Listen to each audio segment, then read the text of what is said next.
ng 70 AD, ang kaligtasan ay sa pamamagitan ng kautusan. Okay? Kaya po, tinatanong ko po si kapatid kanina kung siya pa ay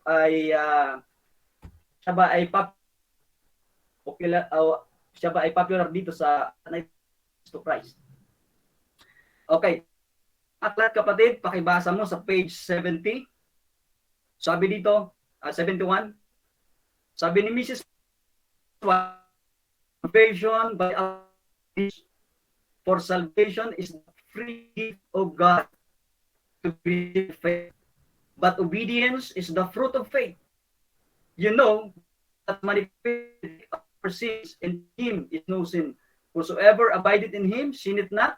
Whosoever sinneth hath not seen him, according to 5. Kaya po, pinapat dito ni Mrs. White sa kanyang mga sulat, buong Biblia, nasa na pamamagitan ng pagkakautusan. Sapagkat ang kautusan ayon sa Biblia ay hindi po nakapagliligtas, kapatid. Ang kaligtasan namin ay nandoon sa tagapagbigay ng kautusan. Maliwanag po, kapatid. Dito sa Steps to Christ, 71, na makukuha ang ating obedience.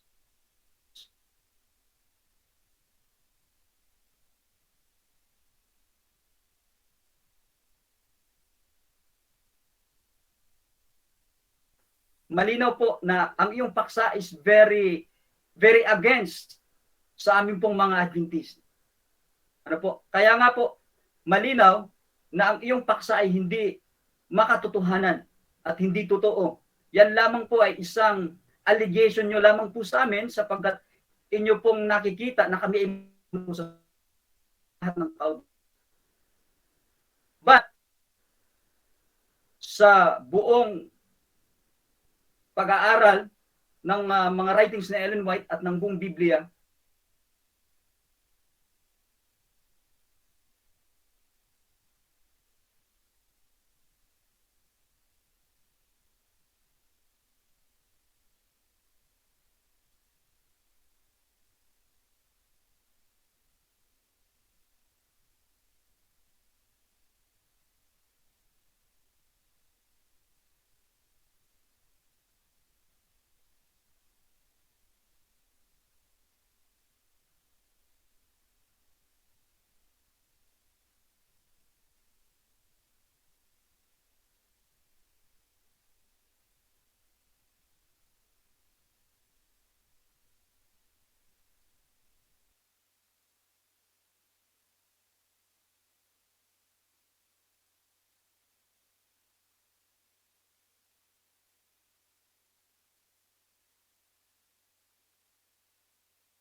pananampalataya at ako'y mayroong gawa. Ipakita mo sa akin ang iyong pananampalatayang walang magawa at ipakikita ko sa iyo sa pamamagitan ng aking magagawa ng aking pananampalataya. Verse 22, nakikita mo na ang pananampalataya ay gumagawang kalakip ng kanyang mga gawa at ang pananampalataya ay naging ganap sa pamamagitan ng kanyang mga gawa. Kaya po mga kapatid, sa salita na ito ng Santiago, pinapatunayan na ang iyong gawa noong ikay nanampalataya ay kinakailangan. At doon po nasusukat kung buhay ba o patay ang iyong pananampalataya. Okay po? Kaya po, kaibigan, napaka-importante po ng pagsunod. Pong sagutin niyo po ito mamaya ni Santiago. Ngayon po, pupunta tayo doon sa pagsunod. Okay. Tingnan natin po ang 1 John. Kasi mahilig po ang ating katunggali sa 1 John. Kaya sa aklat ni Juan, ito po ay susundan natin siya. 1 John 5 verse 2. Ito ang sinasabi. Dito ay ating nakikilala. Okay. Simulan po natin sa verse 1. Ang sinumang sumasampalataya na si Jesus ay siyang Kristo ay ipinanganak ng Diyos. At ang bawat umiibig sa magulang ay umiibig din naman sa mga anak. Dito ay ating nakikilala na iniibig natin ang mga anak ng Diyos kapag iniibig natin ang Diyos at tinutupad natin ang kanyang mga utos. Sapagkat ito ang pag-ibig sa Diyos na ating tuparin ang kanyang mga utos at ang kanyang ay hindi pabigat. Napakalinaw po mga kaibigan, mga kapatid, na hindi ka lamang nananampalataya kundi masunurin ka din. Ang iyong pagsunod ay nababase sa pag-ibig. Ano po? Sapagkat ang pagsunod sa kautusan ay ang pag-ibig, kapatid. Ano po? Malinaw po sa Biblia.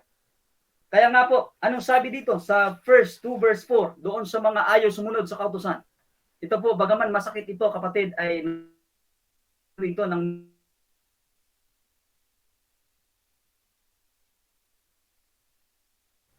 at sa ganito nalalaman natin na siya'y kilala natin, mananampalataya, gaya ni Ellen White. Okay?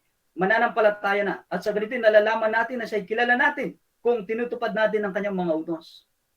Ang nagsasabing kilala ko siya, ngunit hindi tumutupad ng kanyang mga utos ay sinungaling at ang katotohanan ay wala sa kanya. Ngunit ang sino mang tumutupad ng kanyang salita, tunay na nagiging ganap sa taong ito ang pag-ibig ng Diyos. Sa pamamagitan niya ay nalalaman nating tayo nasa Kanya.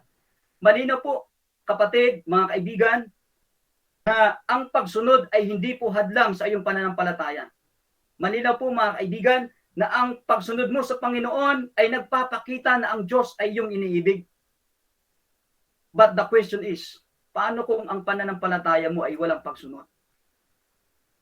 Anyway, Santiago, ililigtas ka ba ng iyong pananampalataya? Kaya nga po, malinaw po na ang sino sa Panginoon, lahat naman po tayo nakikilala sa Panginoon, pati po itong ating pong mga kaibigan pong nakikinig ngayon. Kayo po'y nanampalataya at nakakilala sa Diyos. Kaya alam mo, kapag sinasabi kapag Biblia ay nag-counsel, masakit po. Sabi dito, ngunit kilala ko ang hindi tumupad ng kanyang mga.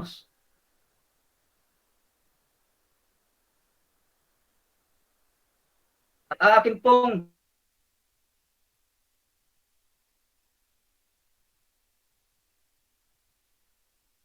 kita ng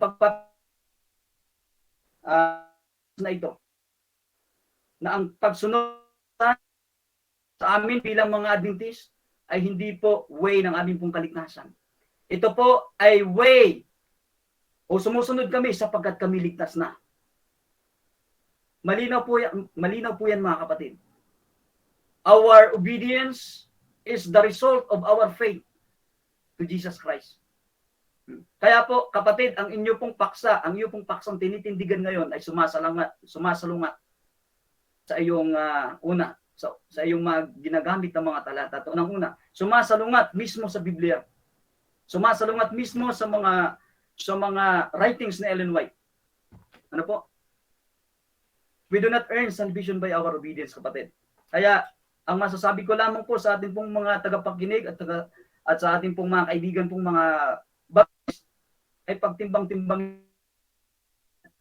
at makikilala na nasa Diyos kapag hindi tayo masuwag, kapag hindi na sabi ni Pablo sa Roma chapter 7, Romans chapter 7 verse 20, 22. Sapagkat ito ang sinasabi po ni Pablo. Sapagkat ako'y naggagala sa kautusan ng Diyos sa kaibuturan ng aking pagkatao. Si Pablo po, na nangangaral na ang tao ay maligtas sa pananampalataya. Brother Erwin, time na po. Okay po, salamat kapatid. Time na po. Narinig ba? Narinig? Narinig ako? Narinig ako? Parang di ata ako narinig. Opo, naririnig. So, okay. So, tapos na po yung first stud ng Brother Erwin. So, dito tayo ating first cross-examination kay Brother Dino. 7 minutes. Ano ko lang yung camera. Doon sa ating timer. Update lang. Naghahang ako. Ayan.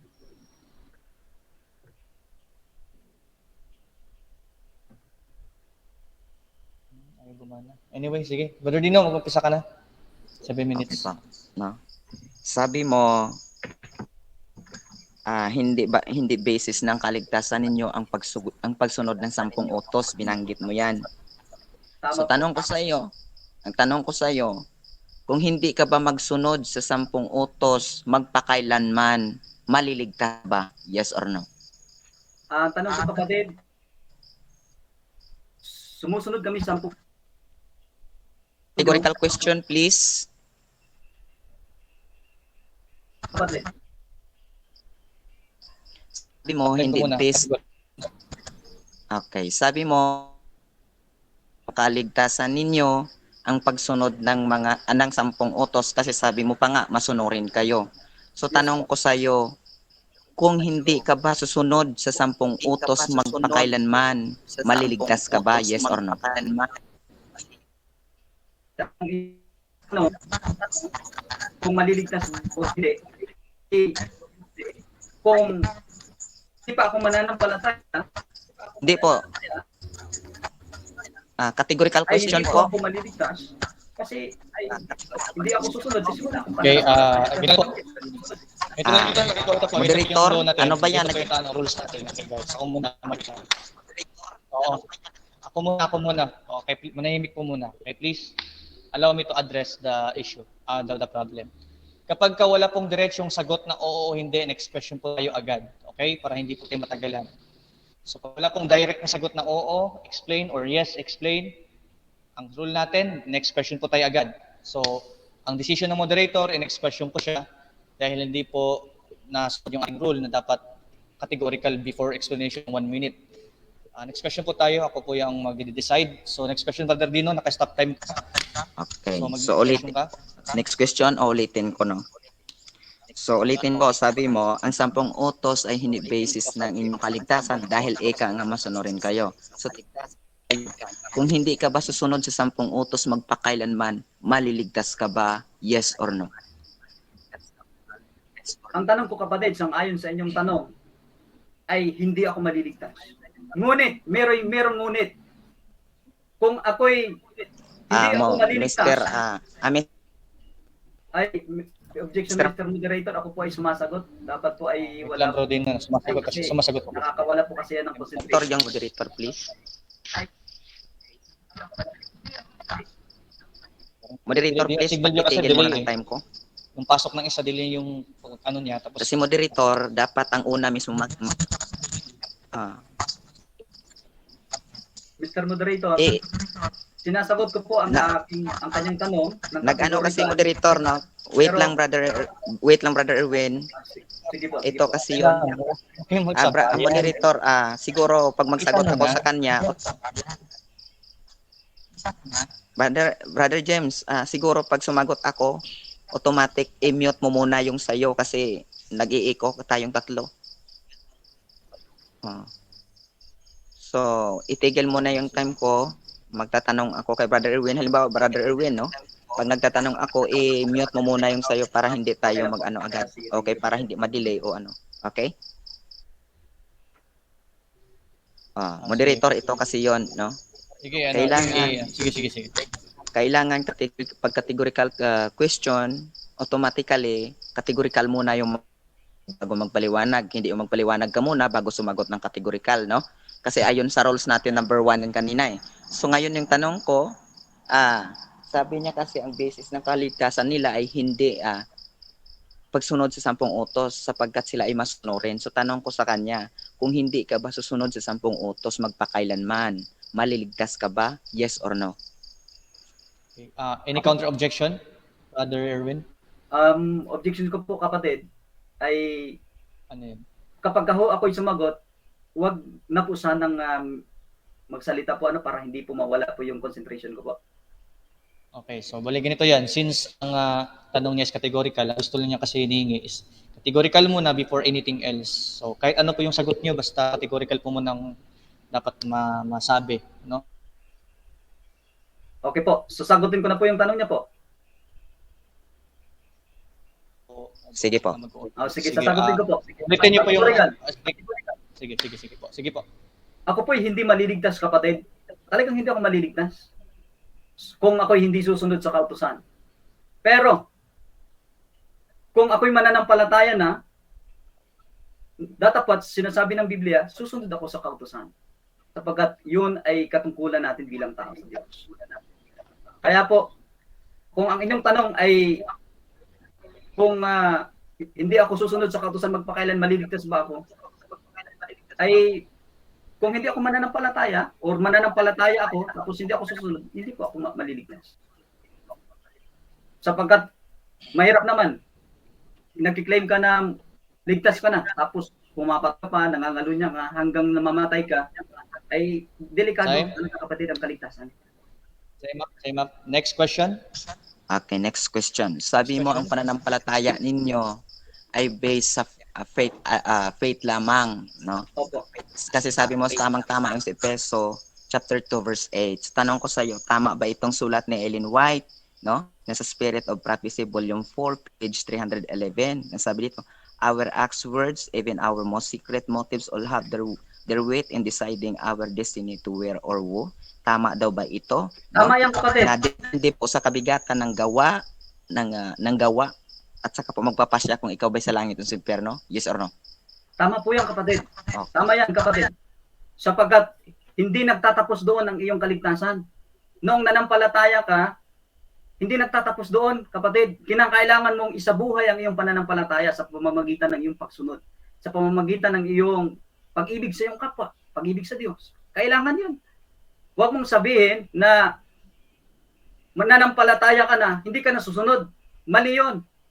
Malinaw po sa sinasabi ng Biblia na ang sino mang hindi sumusunod na nakakilala kay Kristo ay sinungaling at walang katotohanan. Malinaw yung kapatid. Timbang-timbangin lang natin ang talata. Kaya po ang iyong tanong, ang sagot ko, may pananampalataya ka, may pagsunod ka, tuloy-tuloy yung kaligtasan. Taskas, pamamagitan ng biyaya, pinatawad ka ni Kristo sa iyong kasalanan, hindi ibig sabihin na pinatawad ka na magpapatuloy ka sa pagkakasala. Hindi po. Kinakailangan dahil napatawad ka, na-justify ka, susunod ka. Next question. Salamat. Okay. Next question. Okay. Next question. Ang sabi mo, hindi natatapos ang kaligtasan. Sabi mo, Efeso 2:8 kanina. So, i-connect. Yung save kasi past tense. Ibig sabihin ba ng past tense na o hindi? Tapos na ang kaligtasan na ikaw ay pinatawad, pero hindi pa naibigay sa iyo. Hindi pa naibigay sa iyo yung kaligtasan na buhay na walang hanggan. Wala pa. Ang binigay sa iyo ay pangako pa lamang ng buhay na walang hanggan. You should give your faith by obedience. Hindi nagtatapos po ang iyong kaligtasan doon sa pananampalataya mo kay Jesus nung nanampalataya ka. Kinakailangan mong mag-work out ang iyong pananampalataya. That is righteousness by na tinatawag, not righteousness by works. At yan po. Time up. Next question. Okay, next question. Sabi mo, hindi pa natanggap yung buhay na walang hanggan. So tanong ko sa iyo, lahat bang tao kailan matatanggap yung buhay na walang hanggan? Buhay ba o patay o kung mamamatay na?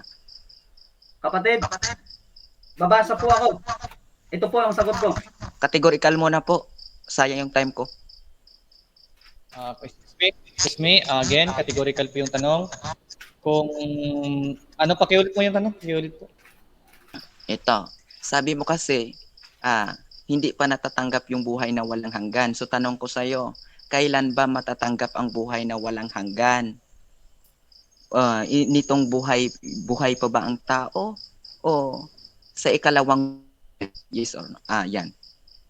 Okay, ang tanong ko po kapatid, matatanggap ang buhay na walang hanggan kapag dumating na si Kristo sa ikalawang pagbabalik niya dito sa lupa. Okay. Mabasa po ako dito sa Filipos 2 at 11 at saka 12. Ito po ang patutuo ni Pablo na wala pa sa kanya yung buhay na walang hanggan. Ito po. Verse 11, upang aking makamit na anumang paraan sa anumang pagkabuhay mula sa mga patay. Hindi sa ito'y aking nakamit na o ako'y sakdan na, kundi nagpapatuloy ako upang yun ay aking maabot kung paano ako'y inabot din Hesus Kristo. Pinapatunayan po ng talata, hindi pa niya aktual na nakuha yung kanyang buhay na walang hanggan, namatay nga siya eh. Di po ba? Okay. Ang logic, pag sabing walang eternal walang kamatayan. Time's up. Next question. Next question. Alam po. Next question. Sabi mo, matatanggap ng tao pagdating ni Kristo Jesus yung buhay na walang hanggan.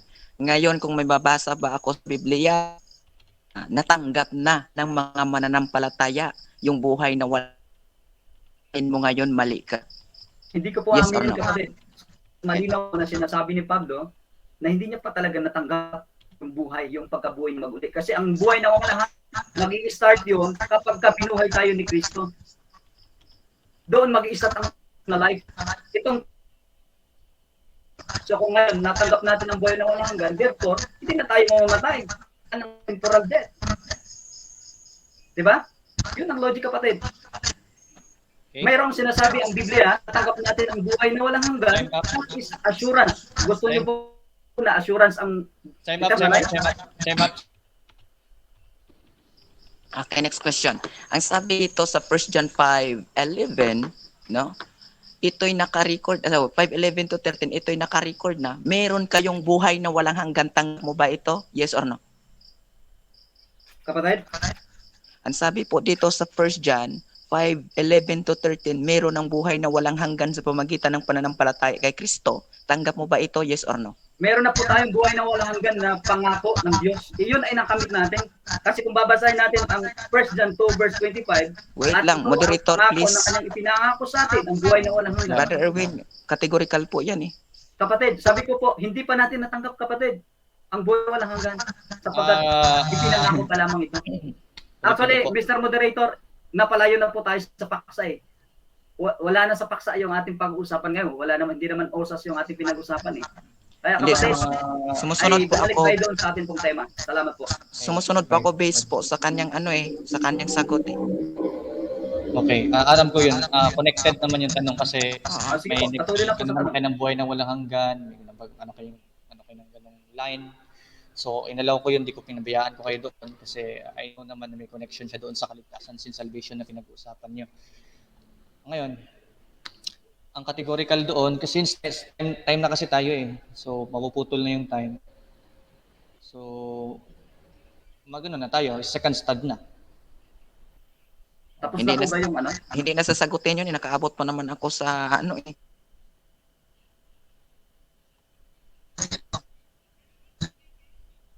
Tanong is categorical. Pakiulit niyo. Categorical. Pakiulit. Ang sabi doon, ito basahin ko na lang para maliwanag sa total isang tanong na lang naman ito, Brother Erwin. Ang sabi Sige, ko okay. sa 1 John dito. At Anong chapter kapatid? 1 John 5:11 to 13 ang sabi po dito, at ito ang patutuo na tayo'y binigyan. Yan na past tense tayo'y binigyan ng buhay na walang hanggan. Ang buhay na ito ay nasa kanyang anak. Ang naroonan ng anak ay kinaroonan ng buhay. Ang hindi kinaroonan ng anak ng Diyos ay hindi kinaroonan ng buhay. Ito pa, ang mga bagay sa inyo. Sanay lang po. Isinulat ko sa inyo upang inyong malaman na kayo'y mayroong buhay na walang hanggan katuwid sa inyong pananampalataya sa pangalan ng kanyang anak. Ayan. Tanong ko sa iyo, tama ba itong nasusulat? Yes or no?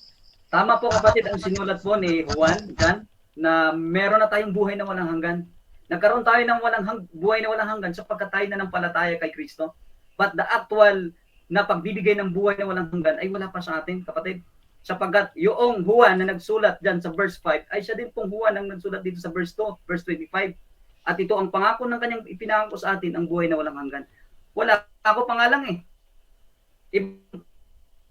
Pangako kaysa doon sa actual na ibinigay kapatid, hindi yung pangako. Wait lang po. Wait lang po. Pwede po ba mahingi yung talata, bro? Please. Verse 25 kapatid ng Ano pa? chapter 2. First John 2 verse 25. Thank you. At ito ang pangako ng kanyang ipinangako sa atin, ang buhay na walang hanggan. Pinangako pa lang, ibig sabihin wala pa sa atin. Pero yung assurance, itong assurance na ito, na buhay na walang hanggan, ito ay nasa atin na panatay tayo na, sa kanya. kanina pa po tayo yung time. Okay po, So, salamat supposedly, po. patay dapat. Dahil merong tatanong ko. Kailangan kasi since nag-agree naman din kayo na bigyan siya ng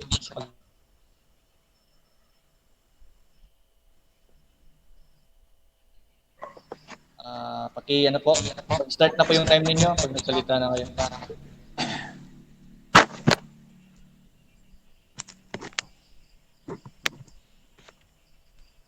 Ready na?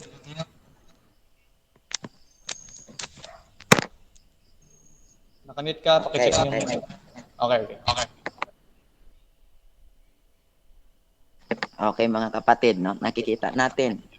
Unang-una pa lang, sablay na. Salamat po, Brother Erwin. Ang ganda ng ating mga tanong. Ang una kong tanong dito kanina, kasi hindi daw kautusan ang basis ng kanilang pananampalataya, kundi pananampalataya lamang. Ano ba yung tanong ko? Sabi ko, paano kung hindi ka susunod sa 10 utos magpakailanman? Ligtas ka ba? Yes or no? Hindi. Ang sagot niya, hindi. Narinig po ninyo mga kapatid. Sa makatuwid, kailangan mong naka-abide doon sa kautusan para maligtas ka. Kuha nyo? Okay. Napakaganda po ng tanong. So sa makatuwid, naka-abide po sa kautusan upang maligtas ka.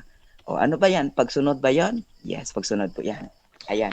Ito pa, no? Maliwanag ang ating tindig, mas lalong tinulungan tayo upang lumiwanag. Yun lang kinontra ng konti, pero lumabas din ang liwanag. Okay, ito.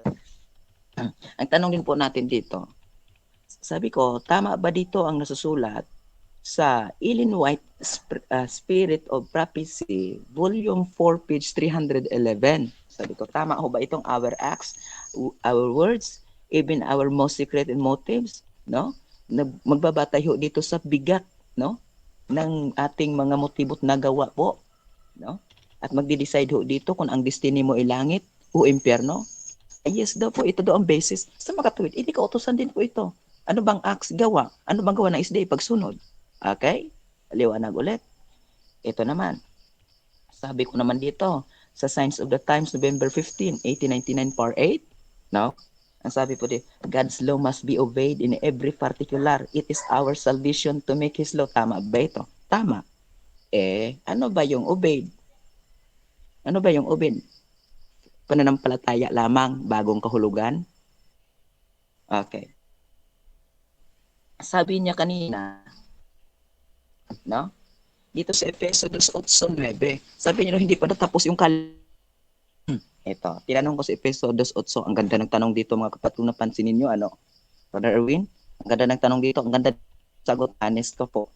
Kaya pagbigyan pa kita ng isang maraming tema. Ito.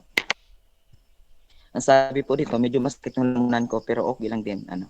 Efeso 2:8. Sabi kasi tapos, hindi daw po tapos, hindi pa daw tapos ang kaligtasan. Ayan. Hindi pa daw tapos, so kailangan niya pala.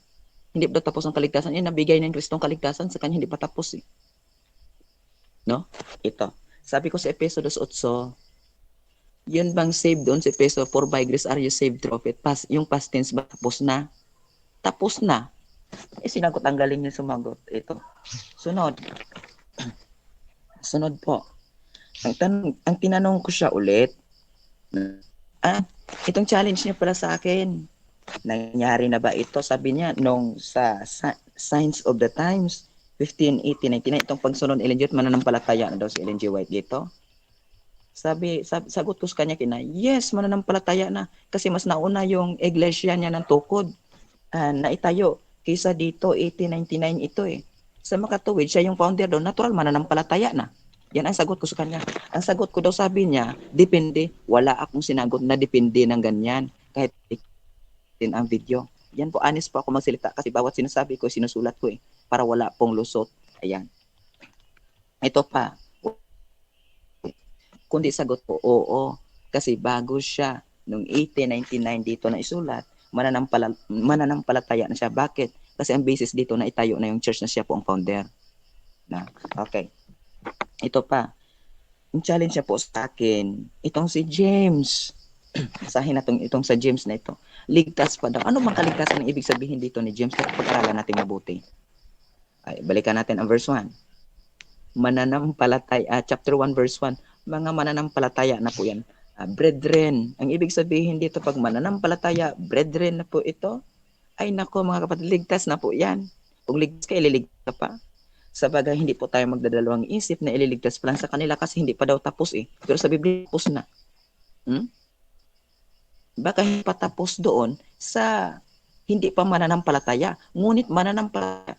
Kaya nga kapatid, tinawag ang mananampalataya. Kasi nga, mayroon kang pananampalataya. Yan ang tamang logic. Hindi ka tawaging mananampalataya kung wala kang pananampalataya. Kuha? Ganun lang naman yan.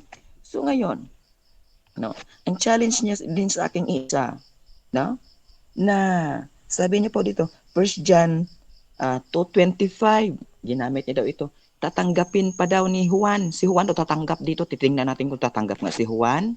Basahin natin ito. 1 John 2:25. Okay.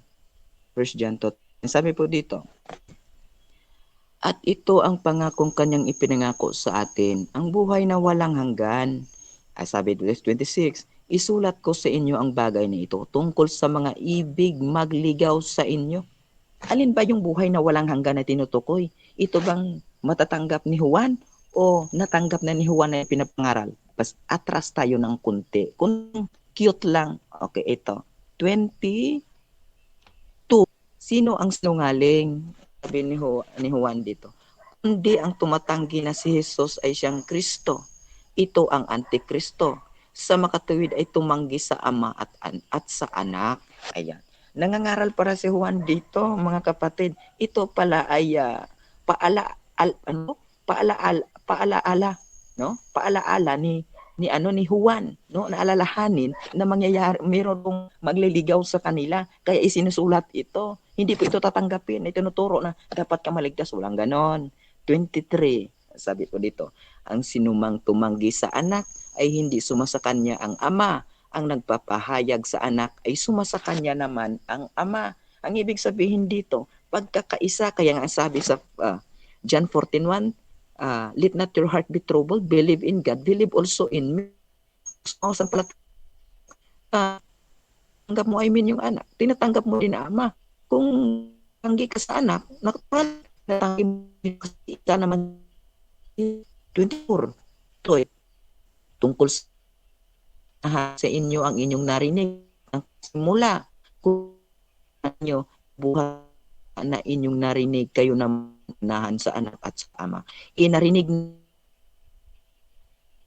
nga po natin sa 1 John 1:1 hanggang 4. Tingnan natin itong sinasabi dito. Bakit hindi pa daw si Juan dito? Ni Juan ito, basahin natin. 1 John 1:1.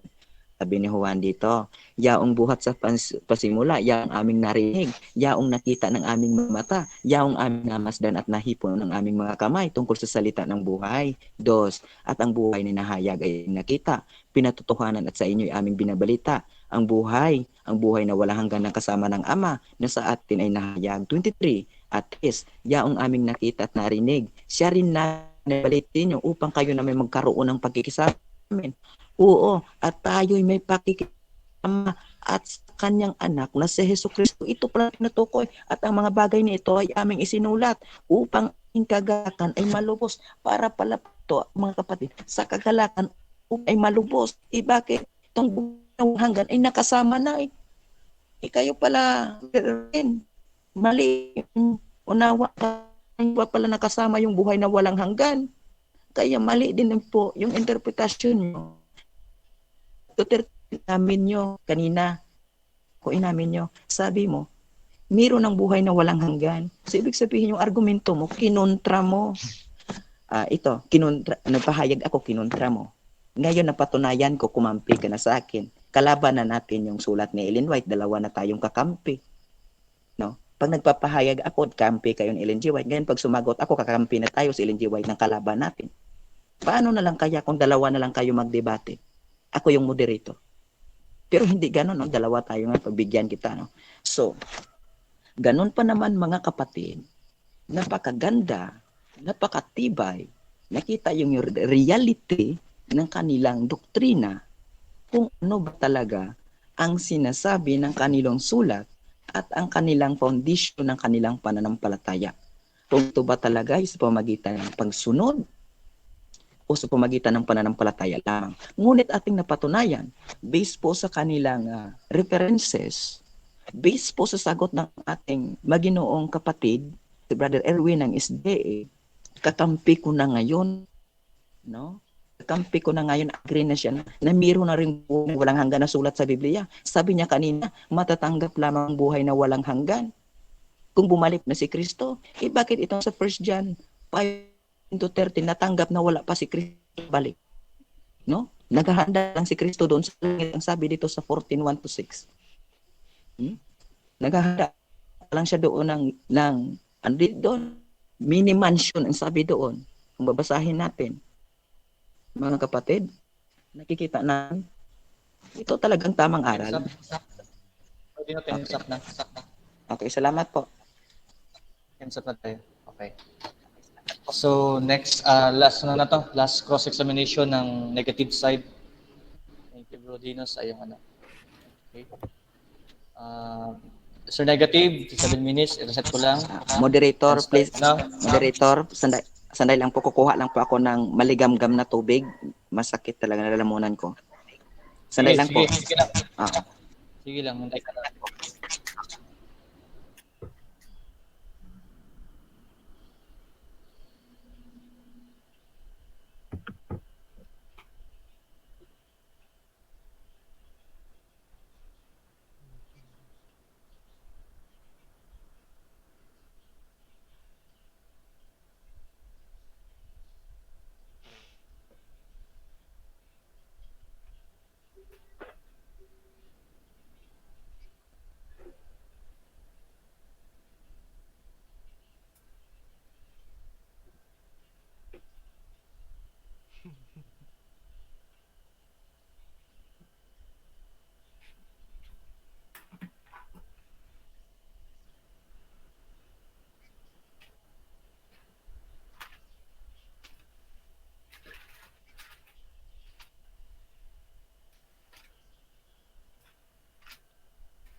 Sige po, salamat po sa time.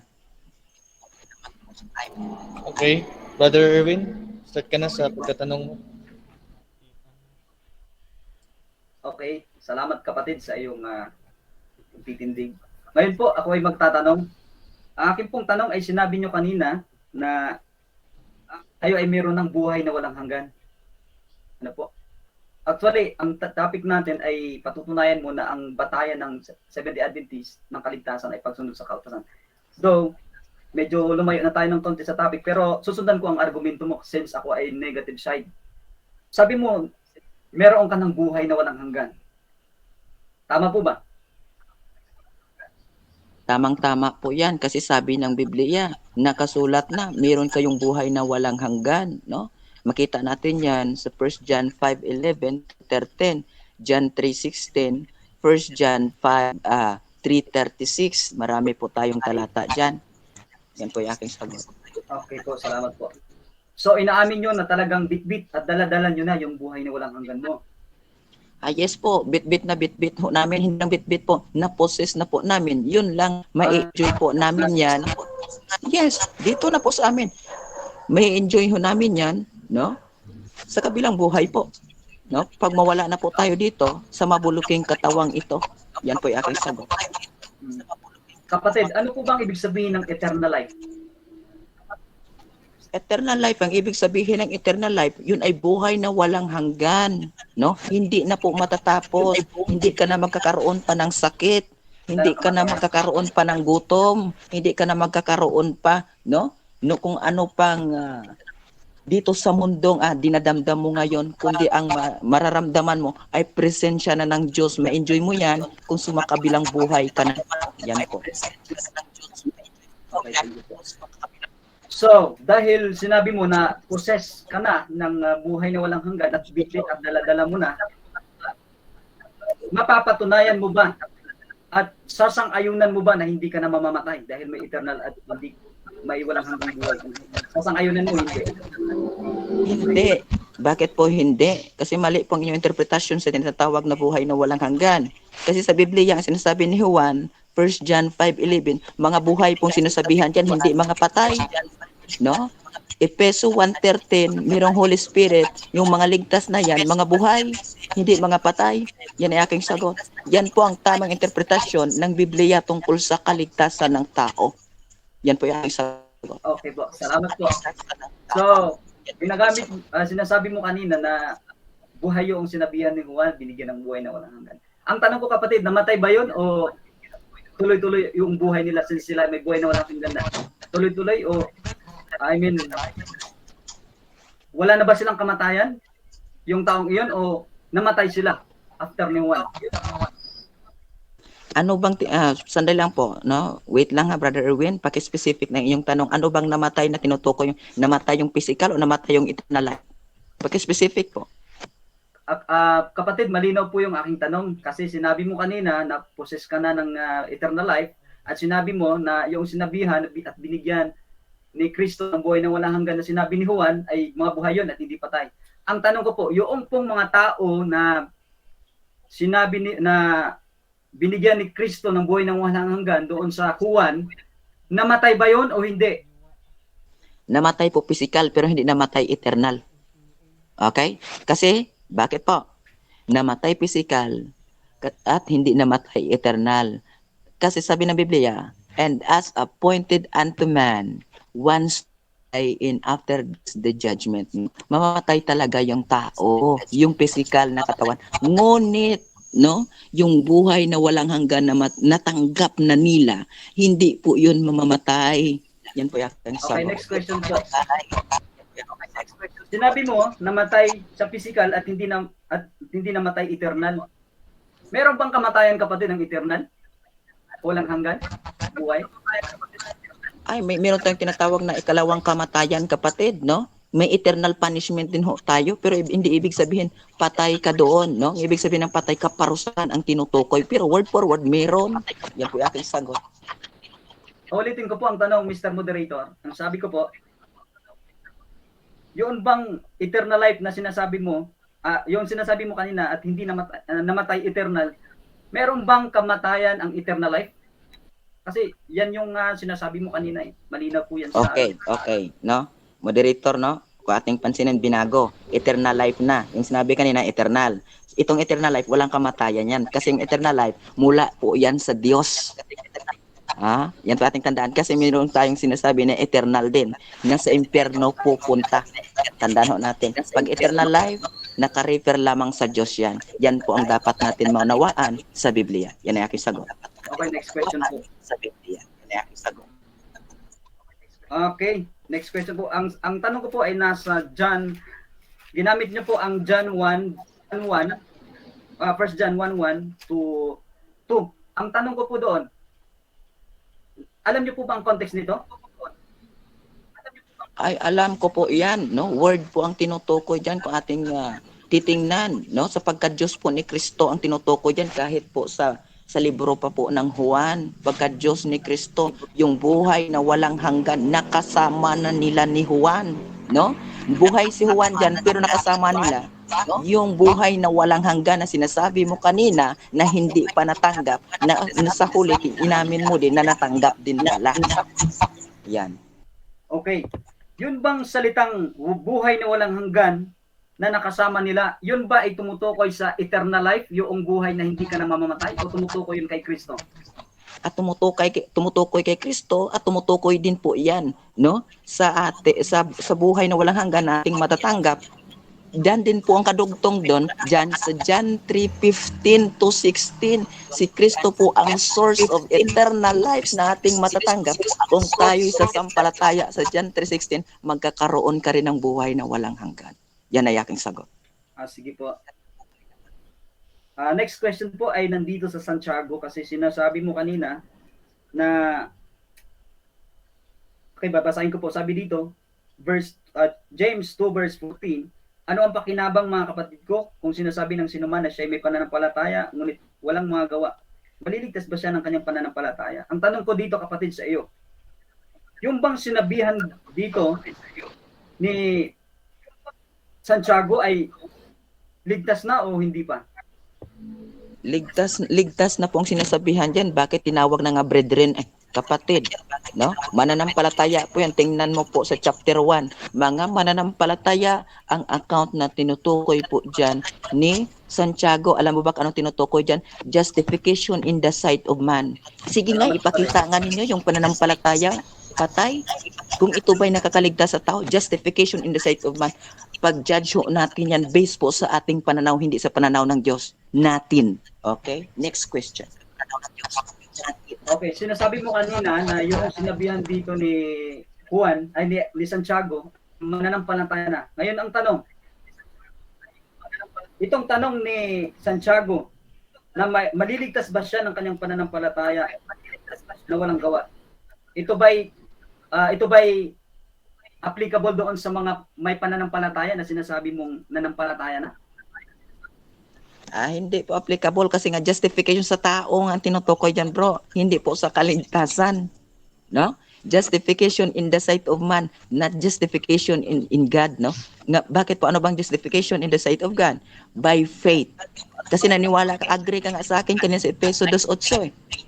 Na pananampalataya lamang ngayon, pupunta ka sa Santiago, parang pinag-untog mong 2 talata. Next No? question po. Tapos na po yung time nyo, 0-0 na. Hindi ata naririnig si Brother James eh. Okay. Okay, tapos na tayo. Narinig ko kayo. Tapos na. Okay, thank you so much dyan sa question. So, final stand na ni Brother Erwin Tenitz. Ilang minuto po kapatid? Brother Erwin, kung okay ka na.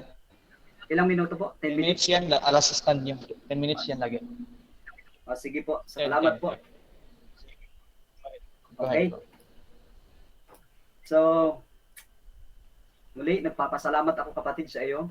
Ating maginong katunggali, si kapatid Dino Diaz. Sapagkat sinasabi niya po kanina na kampi na daw kami. Okay.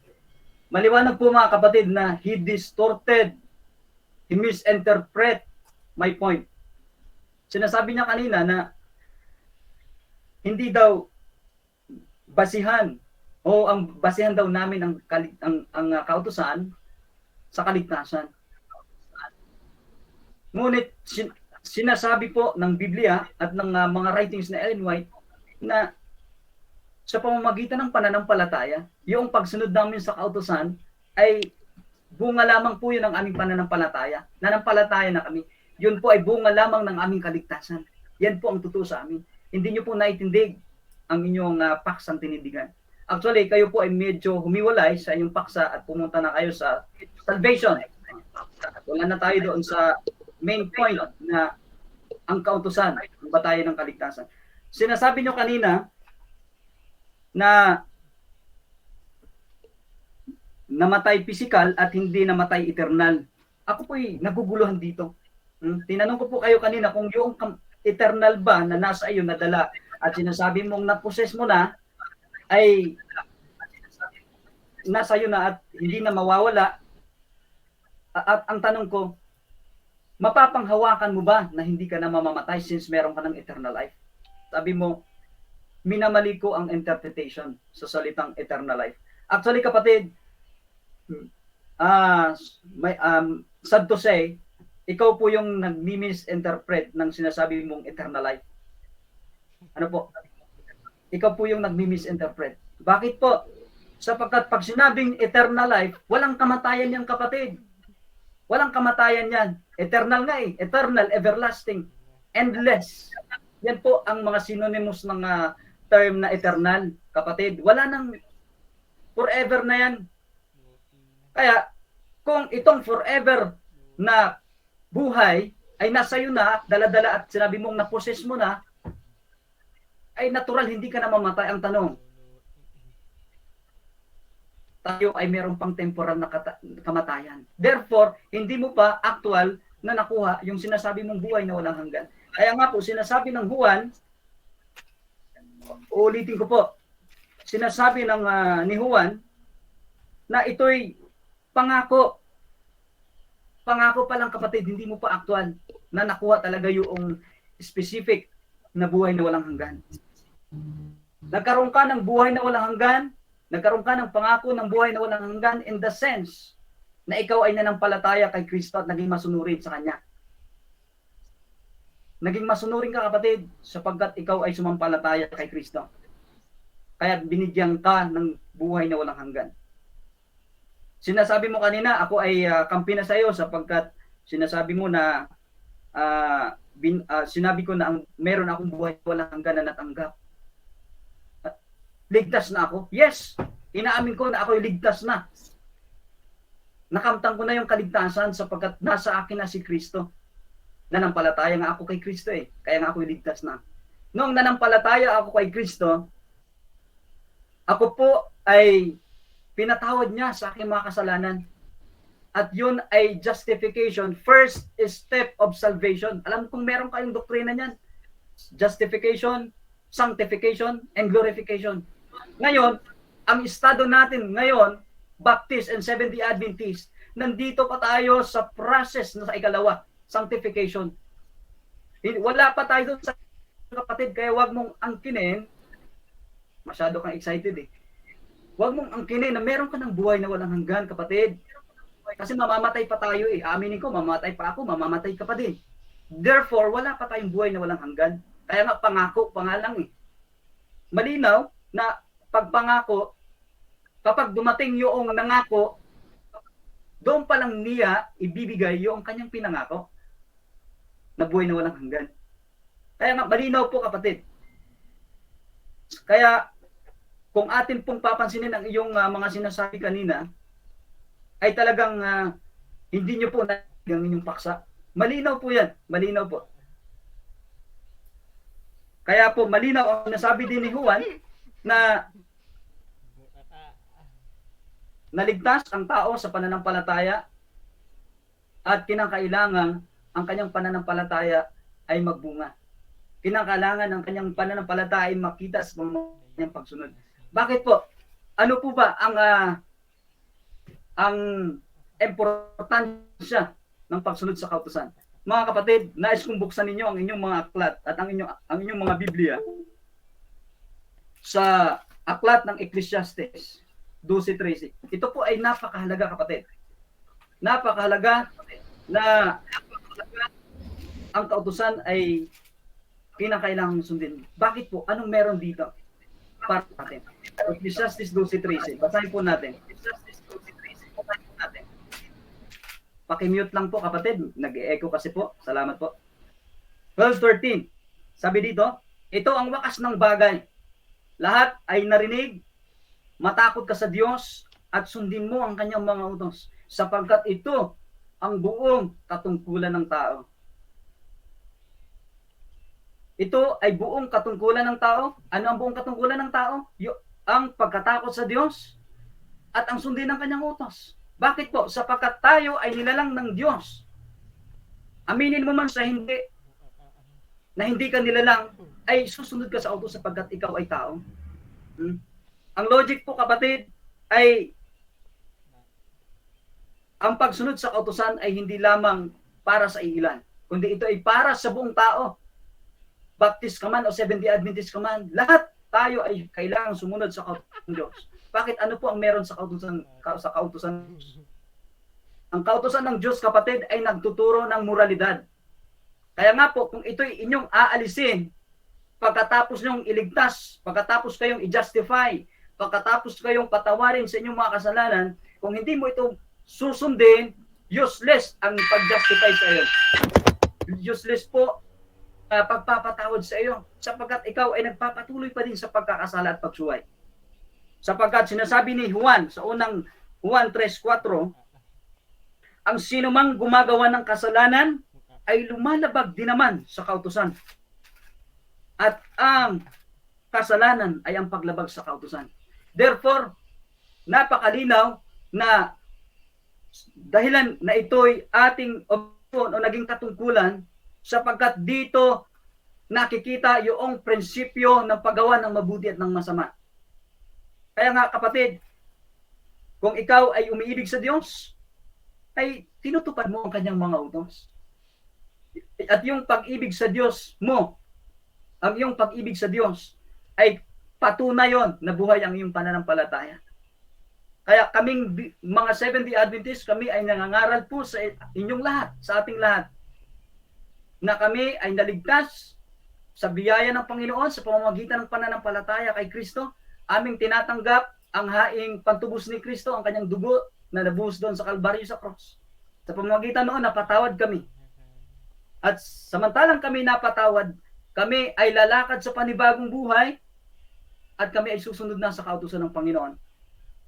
Hindi na kami hindi na po kami susuway pang muli sa kautusan ng Diyos sapagkat kami ay nagsisi ng lubos sa aming pong mga kasalanan.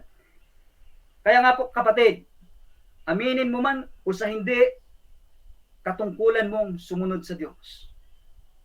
Huwag mong sabihin na ang pagsunod ay hindi po kailangan.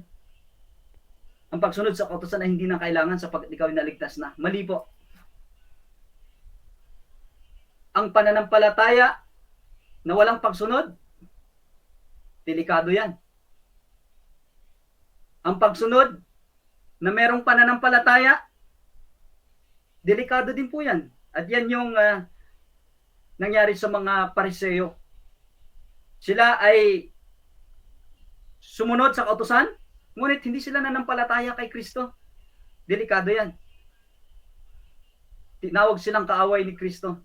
Kaya nga po, ang totoo, mababasa po natin dito sa Revelation, ito po yung identity ng bayan ng Diyos. Ito po ang identity o mark na ikaw ay mananampalataya ng Diyos. Mananampalataya sa Diyos. 12:14. Ito po ang sinasabi. Okay? 14 verse 12. Rather. Narito ang panawagan para sa pagtitiis ng mga banal, sa mga tumutupad sa mga utos ng Diyos at tumahawak ng matatag sa pananampalataya ni Jesus. Ano po ang nakikita dito na karakter noong tinatawag na banal o mananampalataya sa Diyos? Sila ay tumutupad sa kautusan ng Diyos at mayroong pananampalataya. Hindi po inaalis. Time up na. Hello, guys. Okay, time up na po tayo. Time up na. Okay. Thank you so much, bro. So, time na tayo. Pakibantay nyo ang time para alam natin yung ng time. So, thank you so much sa iyong final stand. Ngayon, sa pinahuli din na pagtatanong ni Bernardino, ay mag-umpisa siya. 7 minutes. Bernardino, ready ka na? Ready na. Bernardino, paki-open. Okay, sige. Go ahead. Sabi mo, disagree ka sa akin kanina, Brother Erwin, Yes po. na mayroon ng buhay na walang hanggan yung tao. Sabi mo, dapat hindi ka na mamamatay. Tanong ko sa'yo, si Kristo, nung nagkatawang tao ba si Kristo, meron ba eternal life na ba siya? Meron ba siyang eternal life? Yes or no? Kung pag-aaralan natin kapatid yung Yes or no? Wala pa siyang eternal life. Wala siyang eternal life. Namatay nga siya. Okay. Pero nung binuhay siya ng Diyos, ay hindi na siya mamamatay ulit. Yun ay buhay na walang hanggan. Huwag mong sabihin kapatid na si Kristo ay noong tao siya ay may eternal life siya. No? Wala po, namatay nga siya eh. So agree ka ba na ang Diyos ay eternal life? Ang Diyos po ay eternal life po. Totoo po yan. Kung ang sabi mo si Kristo namatay, hindi siya eternal life. So Bakit ang kapatid? Sige po. time ko po. Sige po. Okay. Stop time. Paki-mute muna yung ano. Sino ba yung parang may sumigaw na, ano ba yun? Ringtone Mute ata. muna lahat yung mga hindi mo sasabihin. May tumunog eh. Sige kapatid. Mute muna. Stop time. So, pakiulit po yung tanong. Okay. So sabi mo, ang Diyos ay eternal life. So tanong ko sa iyo, nung si Kristo ba'y tao, Diyos ba siya? Yes or no? Malinaw po kapatid na hindi siya Diyos kasi tao nga siya eh. Nagkatawang tao eh. Gusto mo basahin kita? John 1:14. Basahin po natin. Di wag na po. Okay na po. Okay. Nung sabi doon, John 1:14, nagkatawang tao ang salita. At sinabi ng 1 John 1:1, nahipo ni Juan, nakasama, ibig sabihin po, nagkatawang tao na doon si Kristo. We believe, Okay na po. kami mga Seventh-day Adventist, naniwala kami na Diyos din si Kristo. Okay na po. Mahaba po. Okay. So sabi mo, hindi siya Diyos. Next question. Sabi mo, hindi siya Diyos. Kung mabasa ko ngayon na siya'y tao, siya ay Diyos, tatanggapin mo may eternal life na siya? Yes or no? Kung mabasa mo kapatid, na noong nagkatawang tao ay Diyos siya, basahin mo. Tatanggapin mo na may eternal life na siya? Yes or no? Yung time ko po. Tatanggapin po kapatid, bakit? Namatay nga siya sa krus eh. Nung namatay siya, Moderator, yung time ko. hindi yun eternal life, namatay. Nag-end nga yung buhay niya eh. Kaya nga po tinatawag na eternal life kasi walang gap yung buhay niya. Endless, walang katapusan. Nung nagkatawang tao si Jesus, yung kanyang kamatayan, Okay bro, nag-end hindi naman yung buhay niya. brother Erwin, hindi naman counted po ang inyong paliwanag kasi ang ating Mr. Moderator, objection ang issue po dito ay magpapatotoo po. Wala po tayong no side comment po. Hindi po, wait lang po, hindi po counted kasi magpapatotoo nga ako. Clarification lang naman doon based sa sagot mo ang hinihingi ko. Okay, hindi ganito po kasi yung- yun na ko. Ako muna Hindi po yung pasagutin niya tanong. kasi pag ako nag-judge. Ang sabi niya kasi, ganito yun.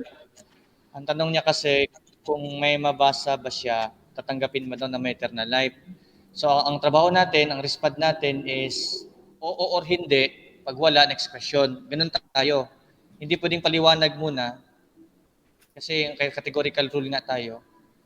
So, base doon sa aking narinig, hindi categorical ang sagot. Ang sabi kasi is, Hindi, categorical wala akong po. narinig na yes, wala din ako narinig na no. Meron pong categorical yun. Meron po. Ang sabi ko, kung mabasa Yung ko, nga po, sabi ko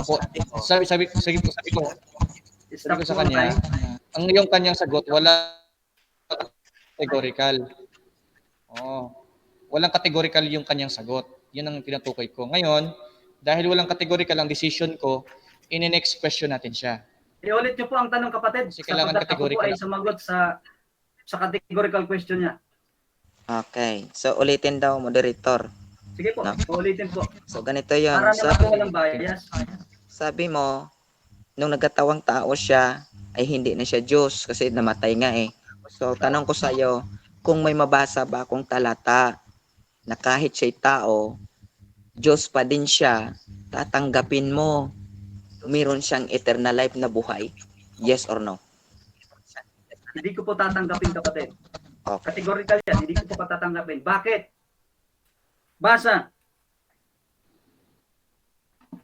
Verse 45 ng Matthew 27. Sabi dito, mula ng oras na ika-6 ay nagdilim sa buong lupain hanggang sa oras na ika-9. At nang malapit na ang oras ng ika-9 ay sumigaw si Jesus na may malakas na tinig na sinasabi, Ele, Ele, lama sabachthani, ng wala ay Diyos ko.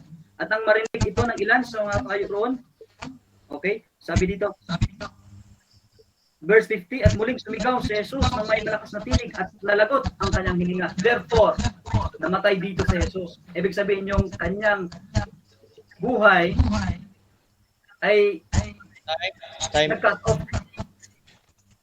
Okay. So, Time. Okay. Next okay. question po. Sabi mo, nawala yung pagka-Diyos kasi ang pinupuntiryaho natin dito yung buhay na walang hanggan. So ayon sa Colossus 2:9, ang sabi po dito, for in him Ay, kapatid, magtanong lang po kayo, huwag kayong magbasa. dito ako kukuha eh.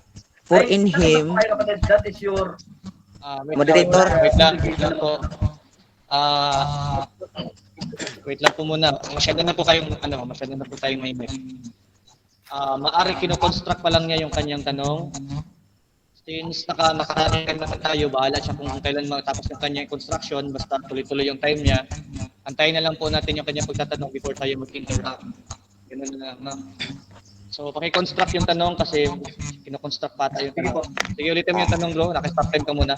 Stop time ka muna. I-construct mo muna. kasi ang sabi niya kasi kanina, nawala yung pagka-Diyos kasi ang tinutukoy namin diyan yung Diyos that is eternal life, no? Maliwanag sa 1 John 1:1 to 4, no?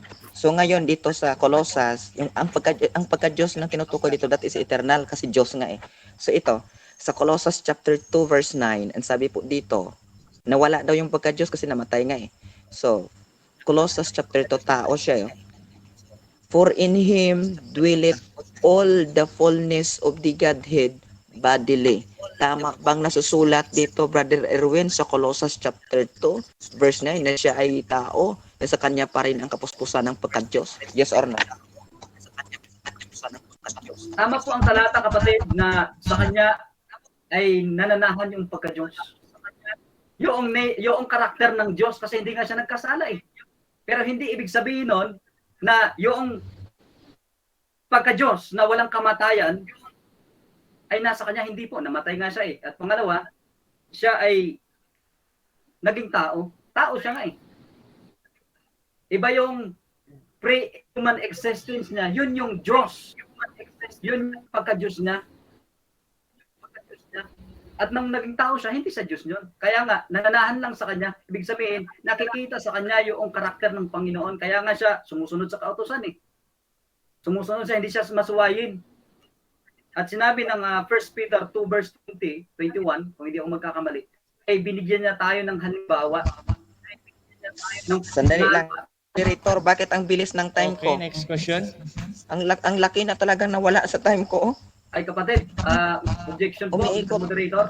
Ito objection, oh, umiikot yung time ko. Oh. Ako po ay Moderator, hindi po ako nagreklamo sa oras. Stop time. Stop hindi time po. Wait lang po. to. Kasi hindi pa clear, umiikot pala yung time ko kanina. Dalawang tanong pa lang, dos ng bili natira. Ano ba yan? Wala na akong time? Running time kasi tayo. Kaya Sige, kahit kapatid, ang mag-construct gawin mo ngayon natin, na mahaba. Doon kasi Brother James, eh kasi doon sa hamon kasi yun dapat walang time yun. Ay, di ko rin kasi na-clear kung... Sige lang, okay lang po. Okay lang yung kapatid. Sige lang, walang time. Pwede nyo i-object ngayon. Willing na po ako i-object ngayon sumagot. sa time.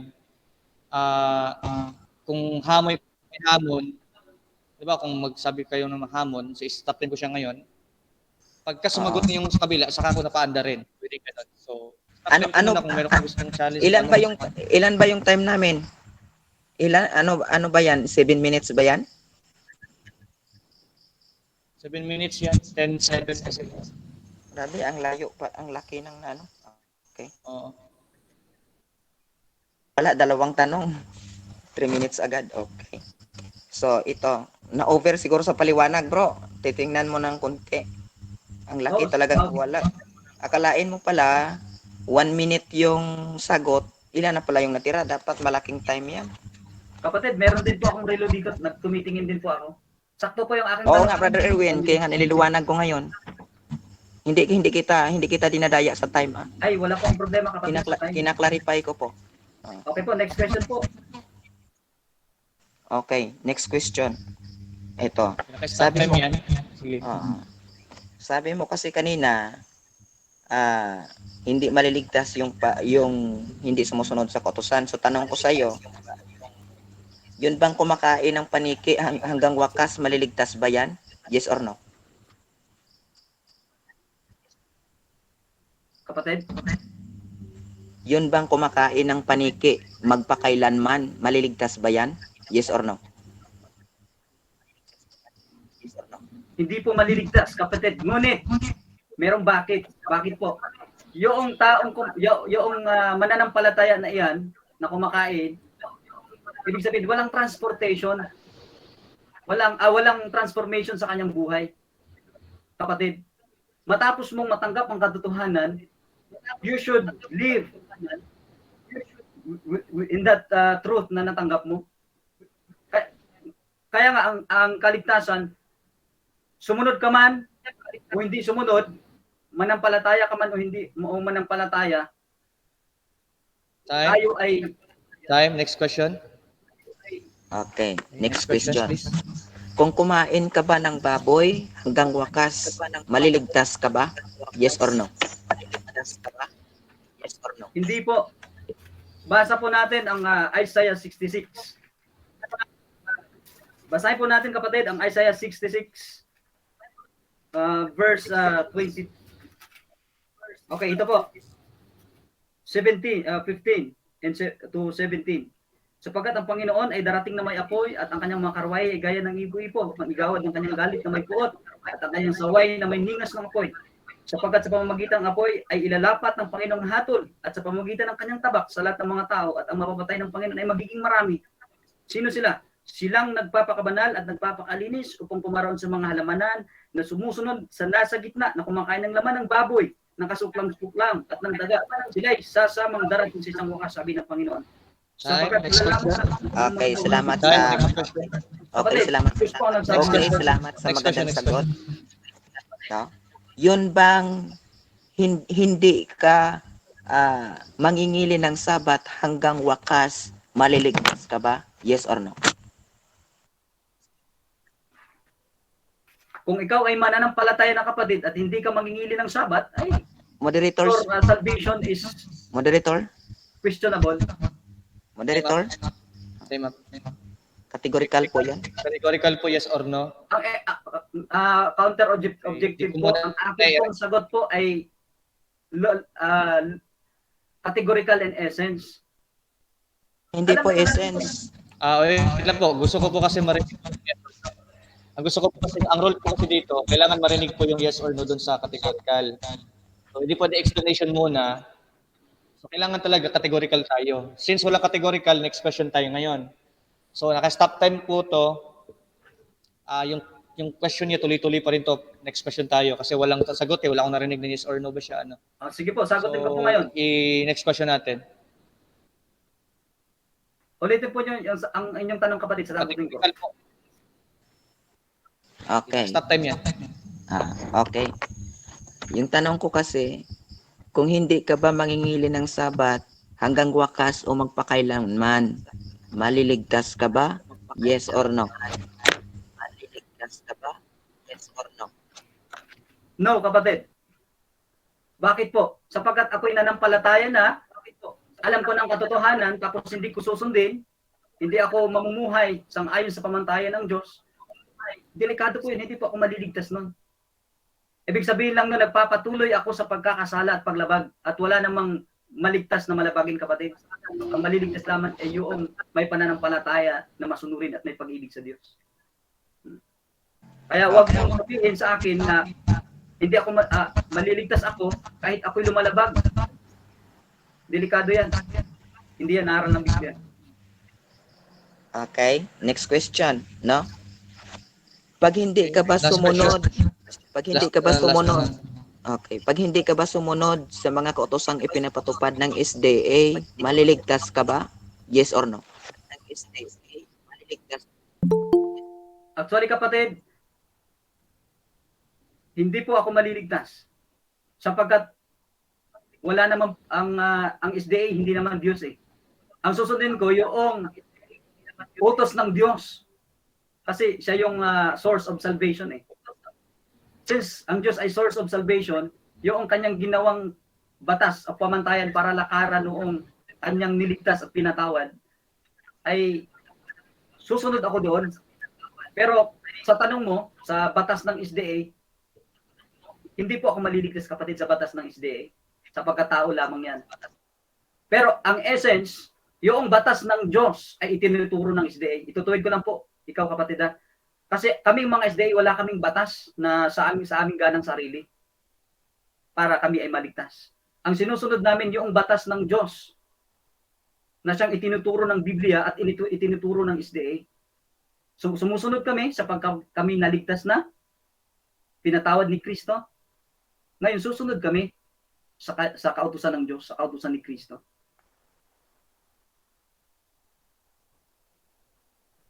Next question po.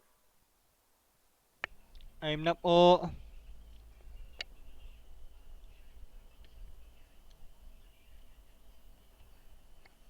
Brother James? Wait lang, tayo natin si Brother James. Papumalpak na pahaan naman yung sumalpak na signal. Kaya natin babalik yan. I-forward mo ulit yung signal, Brother Nervin. I-forward signal. I-forward mo yung link ulit sa kanya. Sige, tanong ka lang kapatid. Okay lang, sasagutin ko. Wala na. Hindi na po. Time na Tapos na po. Ano na tayo, conclusion na. Antayin natin yung moderator.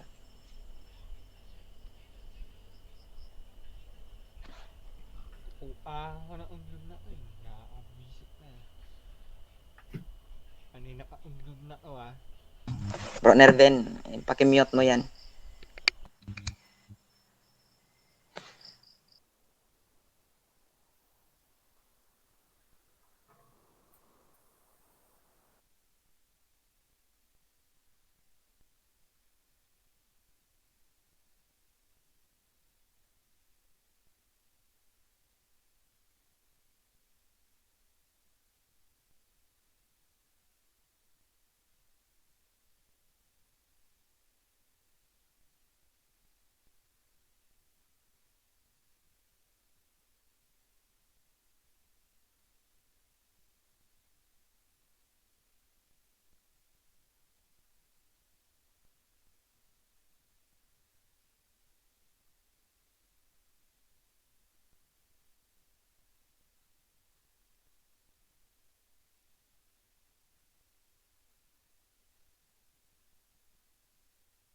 Hello bro James.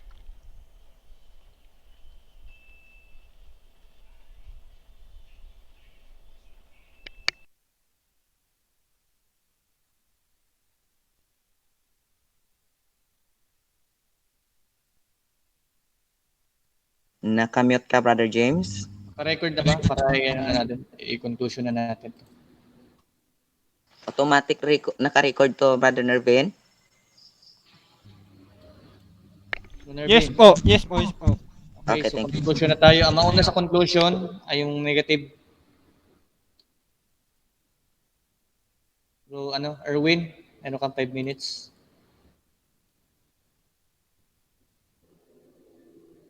Conclusion. Diyan ka ba? Baka nakamute ka. Ay, kapatid. Pakicheck mo yung mic mo.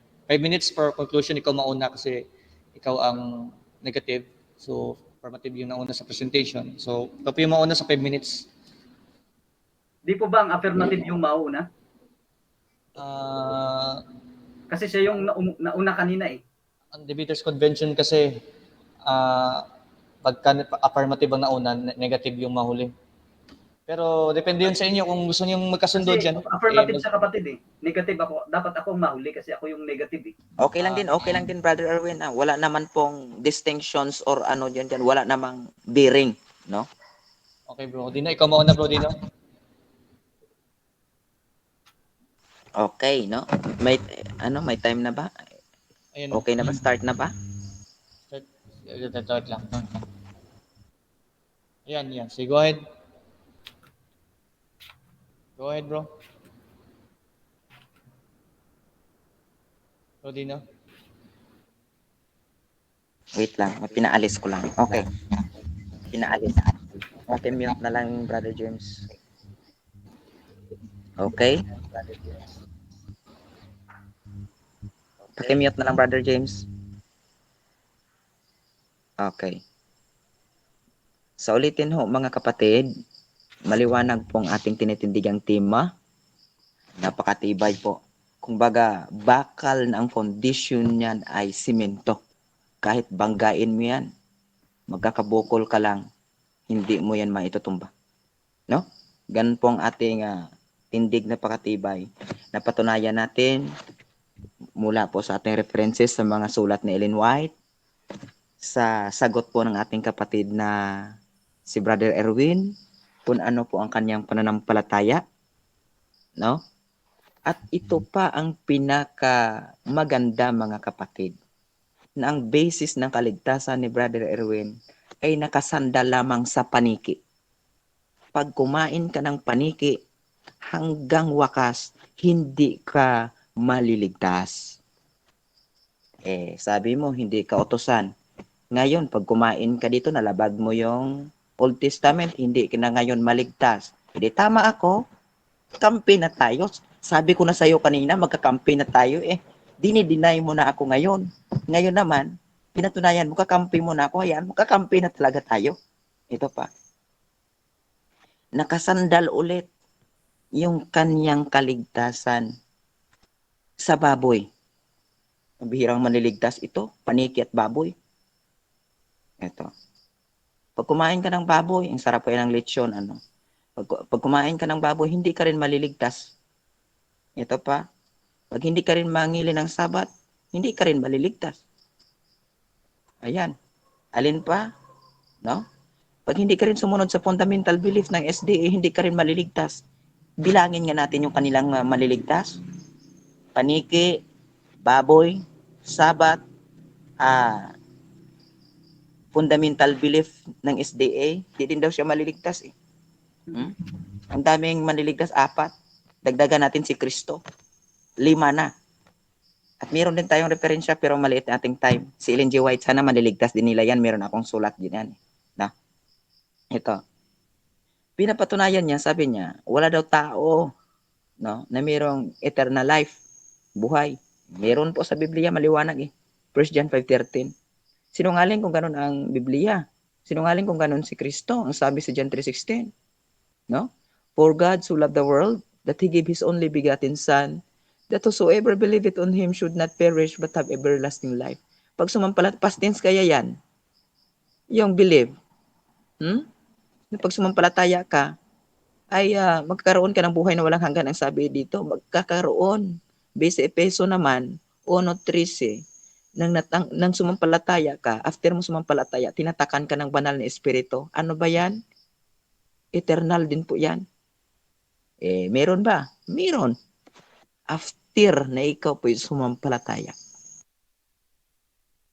Siya daw sumampalataya na. Bakit wala kang eternal?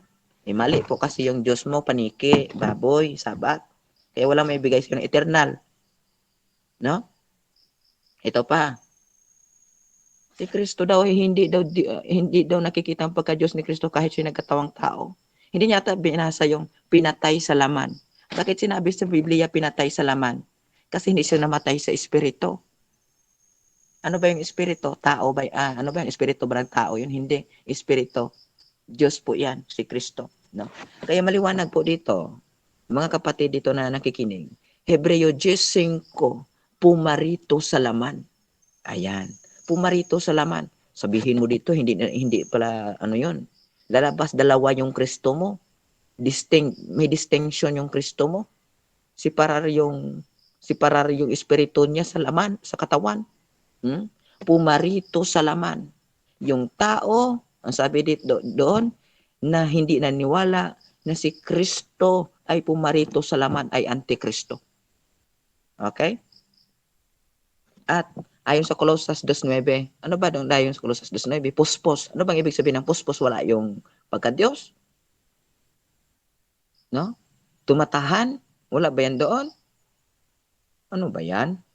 Saan bang doktrina naman yan kinuha, brother? Kaya lang meron din naman ako reference na hawak na sulat ni Ellen G. White na hindi naman talaga Almighty God si Kristo sa inyo eh. Marami pa naman tayong pag-uusapan, gagamitin ko din yan, no? Balang araw kung matuloy din man ulit. So ganun pa man mga kapatid, ang ating tinitindigan ay lamang tayo mga kapatid, no? Kung baga, napatibay yung ating tindig. Kakampi na kami ngayon ni Brother Erwin. Ang tuturuan ko lang siya mamaya kung papayag. Hindi na paniki yung aming Diyos. Time na? Ay, okay. Ako na. Time na. Mira ka. Tama-tama na si Nervin. Okay. Mira ka, bro. No? Komedyante ka. Alright, brother, Erwin, meron ka 5 minutes para sa iyong, conclusion. Go ahead, bro. Okay? Muli, nagpapasalamat po ulit ako sa inyo mga kapatid. Okay? So,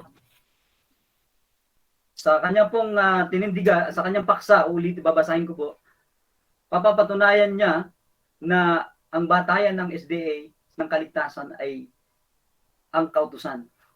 Narinig niyo naman po mga kaibigan, mga kapatid, na talagang hindi niya naitindig yung kanyang paksa. Biblically and with reference, hindi po niya naitindig na ang Seventh-day Adventist ang basihan o batayan ng kaligtasan ay kautusan. Mali po. Unang-una po, yung kanyang mga ginagamit na mga referensya, hindi niya naman nabasa talaga ang buong context. Ang kanya lang tinitingnan yung mga salita na kung saan meron yung konteksto na tinatawag. Kanya din pong sinabi kanina na actually na siya ay nagiging out of context na po kasi na marami ng tema. Kaya nga po nasabi ko na hindi niya naitindig yung kanyang na paksa sapagkat kahit saan na po siya pumunta mga kaibigan, mga kapatid. Pumunta na ng Godhead, pagka-Diyos ni Kristo, doon sa eternal life, hindi naman osas yung aming pinag-usapan. Napunta na po doon. Pero ako lang po ay sinundan ko lang siya sa kanyang argumento. Kaya nga po mga kaibigan, sinasabi niya kanina, tinatanong, maliligtas ba ako kung hindi ako nangingili ng Sabat? Sabi ko, magpakailanman. Sabi ko, hindi ako maliligtas. Bakit? Nanampalataya na ako, tapos alam ko na ang katotohanan na sinasabi ng Biblia, tapos hindi ako susunod, delikado yan. Anong sabi po ng Hebreo 6? Sabi dito, 6:5, sapagkat hindi mangyayari ang mga dating naliwanagan na at nakalasap ng kaloob ng kalangitan at mga naging kabahagi ng Espiritu Santo at nakalasap ng kabutihan ng salita ng Diyos at ng kapangyarihan ng panahong darating at pagkatapos ay tumalikod ay muling panumbalikin sa pagsisisi. Kaya nga po kapatid, hindi ako maliligtas sapagkat doon sa tanong mo, ang logic at essence ng iyong tanong ay ako ay bumalik doon sa dati kong kalalagyan na ako ay hindi masunurin sa Panginoon. Sa estado ng iyong tanong, ako ngayon ay mananampalataya. Ang tanong mo kung ako'y maliligtas ba? Sabi ko maliligtas ako kapatid. Sapagkat wala pong makapasok sa langit kapatid na nangingili ng linggo. Ano po? Basahin nga po natin para maliwanagan itong ating kapatid na Dino. Basahin po natin ang Isaiah 66. Sinasabi dito kaibigan na Dino na walang linggo ang pangingilin doon. Basahin po natin ang verse 22 and 23. Sapagkat kung paano ang mga bagong langit at ang bagong lupa na aking lilikhain ay mananatili sa harapan ko, sabi ng Panginoon, gayon mananatili ang inyong lahi at ang inyong pangalan. At mula sa bagong buwan hanggang sa isa pang bagong buwan, at mula sa isang sabat hanggang sa isa pang sabat, paruroon ng lahat ng laman upang sumamba sa harap ko. Sino yung paparoon doon upang sumamba sa Diyos? Yung mga naligtas. Yung mga Sabbath keepers dito sa lupa. Mga kapatid. Kaya nga, kung ikaw ngayon ay, kung pinanghahawakan mo na maliligtas ka, kahit alam mo ng katotohanan at hindi ka nangili ng Sabat, lalabas pagdating mo sa langit, sasabihin mo ang Diyos, late ako Panginoon, hindi ko po kasi alam na Sabado yung araw ng pagsamba, kundi linggo. Mali po. Pangalawa po, sinasabi niya na ang tagapagligtas ko po ay paniki at baboy. Sus Maria Joseph. Sinasabi po ng Biblia na sa verse 17, silang nagpapakabanan at nagpapakalinis upang kumaroon sa mga lamanan na sumusunod sa nasa gitna na kumakain ng laman ng baboy. Sabi ng Panginoon, sama-samang darating sa isang wakas. Kasama ka dito kapatid. Wala kang ligtas dito kasi sabi mo nga kanina, masarap kumain ng lechon. Sabi dito, kumakain ng laman ng baboy at kasuklam-suklam, pati yung paniki. Sila ay sama-samang darating sa isang wakas, sabi ng Panginoon. Therefore, yung sinabihin dito ng Panginoon ay yung kumakain na hindi maliligtas.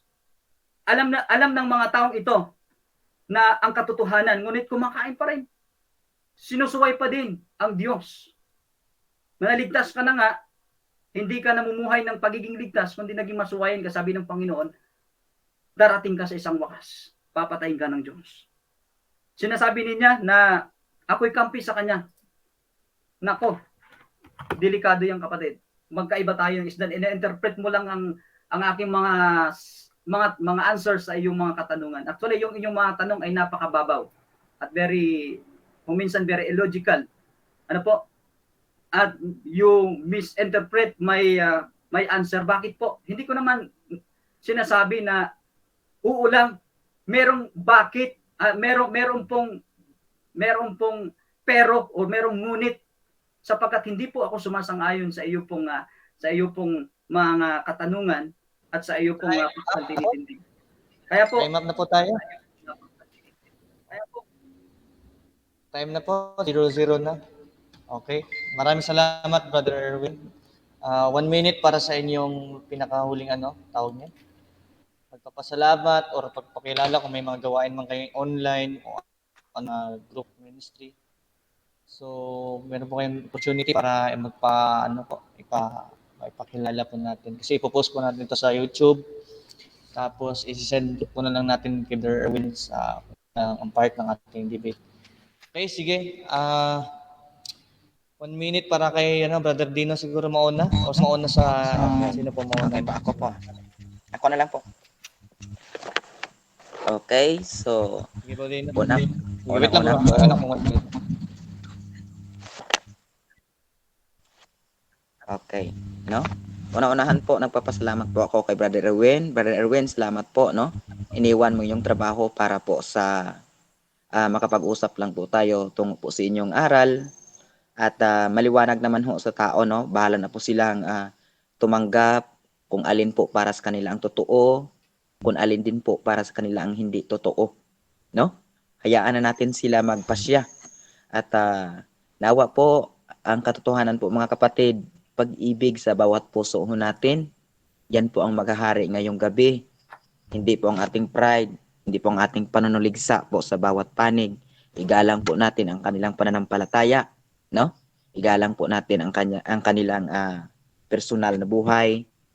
Kundi focus lang po tayo kung saan makapagbigay ho tayo kalawalhatian sa Diyos at magiging blessings ho tayo, no, sa ating kapwa, no? At magandang gabi po sa lahat, no? At meron po kaming inyo pong subaybayan, meron Answering Falsehoods, meron pong Baptist Faith Defenders, pwede po kayong lumapit, willing pong maghamon ho ng debate. Marami pong tatanggap dyan na mga kapatid nating defenders ng Baptist, no? At salamat din po kay Brother Erwin, no? Doon lang naman po kami nagkahamunan sa post ba yun? Pero napatunayan ko po, napakabait po nitong ating kaibigan na si Brother Erwin at marami pa nga po itong ipinapakita o nais po naming mapag-aralan pa ulit. Okay po, no? Brother Erwin, update lang po ako kung kailan naman niyo po gusto at hindi na po kayo busy. Salamat talaga ho sa gabing ito sa iyo. Yan po. God bless po sa lahat.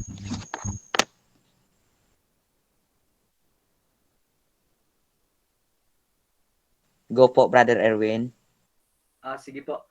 Unang-una mga kapatid, nagpapasalamat po ako sa ating Diyos sapagkat binigyan niya tayo ng pagkakataon na magkausap, atin pong nakita at napakinggan ang mga katotohanan. Salamat po sapagkat yung atin pong way ng daloy ng atin pong internet ay hindi po pabagal-bagal kagaya po nung nakaraan, hindi po kami natuloy. So, nagpapasalamat din po ako sa atin pong kapatid na si Nervin Jacinto. Ano po? Ito po yung napakagwapo na tao. Salamat po sapagkat ikaw ay timekeeper. Alam ko pong honest ka po sa inyong binigay na oras. At nagpapasalamat din po ako sa ating moderator at sa lahat po ng narito na nakikinig po ng maginoong pag-aaral na ito.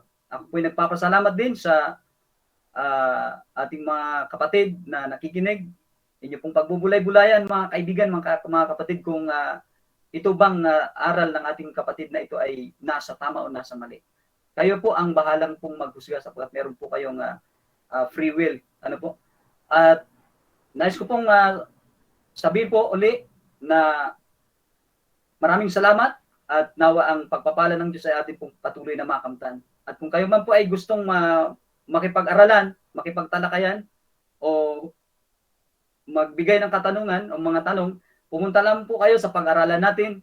Doon po masasagot ang inyo pong mga katanungan sapagkat live po sila gabi-gabi at marami pong mga katotohanan na matutunan niyo po doon. At akin din pong pinapasalamatan ang atin pong mga kaibigan dyan na nakikinig. God bless po sa inyo. Salamat po. Brother James.